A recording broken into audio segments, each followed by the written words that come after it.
अस्सलाम वालेकुम बॉस जी। वालेकुम सलाम। बॉस जी आ जी झोने दवाई कर गंद साफ करने वाली दवाई है, हाँ जी, ये करनी लाजमी होंगी है? बिल्कुल नहीं लाजमी।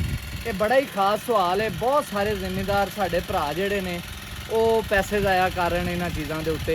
ਇਹ ਜਿਹੜੀ ਕਮ ਅਜ਼ ਕਮ ਅੱਛੀ ਜਿਹੜੀ ਝੋਨੇ ਦੇ ਵਿੱਚ ਬਿਊਟਾਕਲੋਰ ਜਿਹੜੀ ਦਵਾਈ ਦਾ ਨਾਂ ਹੈ, ਬਿਊਟਾਕਲੋਰ ਕਿਸੇ ਵੀ ਅੱਛੀ ਕੰਪਨੀ ਦੀ ਇਹ ਪਾਈ ਜਾਂਦੀ ਹੈ। ਬਿਊਟਾਕਲੋਰ ਇਹਦੇ ਵਿੱਚ ਕੈਮੀਕਲ ਹੁੰਦਾ। ਇਹ ਜਿਹੜੀ ਸਸਤੀ ਤੋਂ ਸਸਤੀ 1200-1300 ਰੁਪਏ ਦੀ 1 ਲੀਟਰ, ਔਰ ਜਿਹੜੀ ਕੰਪਨੀਆਂ ਰਿਕਮੈਂਡ ਕਰਦੀਆਂ ਉਹ 1 ਏਕੜ ਲਈ 1 ਲੀਟਰ ਰਿਕਮੈਂਡ ਕਰਦੀਆਂ। ਔਰ ਕਿਸੇ ਸੂਰਤ 'ਚ ਵੀ ਇਹ ਜ਼ਰੂਰੀ ਨਹੀਂ ਹੈ। ਇਹ ਕਿਸ ਸੂਰਤ 'ਚ ਜ਼ਰੂਰੀ ਹੈ, ਯਾਨੀ ਕਿਸ ਤਰ੍ਹਾਂ ਦੀ ਜ਼ਮੀਨ ਹੋਏ ਤੇ ਦਵਾਈ ਪਾਣੀ ਹੈ, किस तरह की पानी की कंडीशन होए तो दवाई पानी, ये दोनों चीज़ां अज तुहानूं मैं दसनियां है। और दूसरी एक साइड ते फार्मर नूं भी इन्हां चीज़ां दा नहीं पता हुंदा, दूसरी साइड ते हुंदा है कि जिहड़े डीलर हजरात ने उन्होंने भी एक शर्त बनाई है जी, ये दवाई पानी लाजमी है। बिल्कुल पानी लाजमी नहीं। पहले तो ये देखो कि अगर दवाई पानी है तो किस तरीके नाल पानी है। ब्यूटाक्लोर दवाई का नाम है। ये दवाई पाई है इंजन दे विच, एक इंजन दे विच अद्धी बोतल पा दी है तो अद्धी बोतल दूसरे इंजन च पै जाएगी, तो 2 इंजन जोड़े 1 एकड़ च पूरे आ जाएंगे। चला भी फिर जो इंजन में चलाना इस तरीके लम्मी धार बना लैनी, लम्मी इन्हू लम्मी बना के बस बंद कर इस तरीके लम्मा इहदा ला रख लेना। 2 फेरे आने ने 1 एकड़ च तो दवाई पूरी हो जाएगी। सब तो वधिया तरीका दवाई पाने का यह है। दूसरा तरीका यह कि बोतल के विच ठीक है कर दूसरा तरीका यह कि बोतल के विच जिहड़ा ना वो भी दवाई पा के विच नाल पानी मिक्स कर लईदा, छिड़काव करन लग पैदा।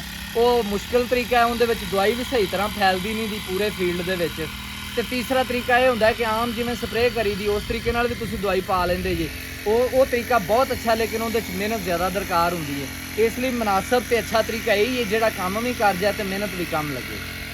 हुण सवाल यह है, जिहड़ा असल सवाल है इस वीडियो का वो ये है कि दवाई किस सूरत च पाउणी लाजमी और किस सूरत च पाउणी नहीं लाजमी। पहली गल यह है कि जिस जगह ते जमीन दे विच तुहाडा 15 तो 20 दिन, वैसे तो 5 तो 7 दिन या 10 दिन जरूरी हुंदा, लेकिन मैं 20 दिन कंसिडर करना। जिस जमीन दे विच तुहाडा पानी जिहड़ा ना 20 दिन खड़ा हो सकदा है या पानी तुहाडे कोल वाफर मौजूद है, उत्थे तुहानूं यह दवाई पाउण दा, ब्यूटाक्लोर दवाई पाउण दी कोई ज़रूरत नहीं है।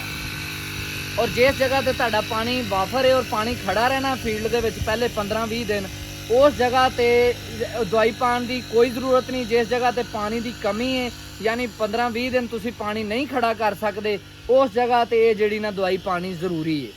उनकी वजह यह है कि ये जिहड़ा हुंदा है ये जड़ी बूटियां की जिहड़ी ग्रोथ है उन्होंने रोकदा है, बल्कि उन्होंने सीड नूं जर्मीनेट करन तो रोकदा है। हुण ये जिहड़ी कंडीशन तुहाडे अगे मैं रखी किस वजह तो रखी है, मैं बड़े तजर्बात करके इस दफ़ा कम अज़ कम 35 तो 40 हज़ार रुपए की दवाई की बचत की है सिर्फ मूंजी की फसल दे विच। और उहदे विच रिजल्ट उही आया जिहड़ा हमेशा तो आंदा है, जिहड़ी दवाई पा के भी रिजल्ट लईदा।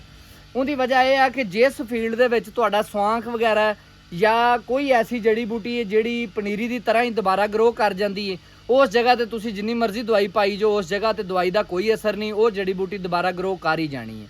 और जिस जगह ते तुहाडा स्वांख वगैरह पनीरी च नहीं है या स्वांख वगैरह फील्ड च नहीं है, उस जगह ते तुसीं दवाई ना भी पाओ तो तुहाडी किसी किस्म की कोई जड़ी बूटी नहीं उगेगी।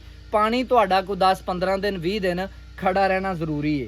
हुण यह जिहड़ी साडी क्रॉप है सुपर बासमती 515 है, घर दे इस्तेमाल लई लाई है। वैसे 1847 ही सारी लाई है, सारे जिम्मेदारां नूं ही पता है। और 1847 इंशाअल्लाह ताला इस दफ़ा तुहानूं सारे तमाम जिम्मेदारां नूं पूरे पाकिस्तान च सारे सबक भी सिखाएगी। 2 चीज़ां सिखाएगी कि हीट टॉलरेंस उनकी कितनी ज़्यादा है और इकनॉमिक प्रॉफिट उनका कितना ज़्यादा, तमाम वरायटियां दे कंपैरिजन दे विच। इसलिए अज दा सवाल एक क्लीयर है कि जिस जगह ते किसी डाउट च किसी वहम च नहीं रहना।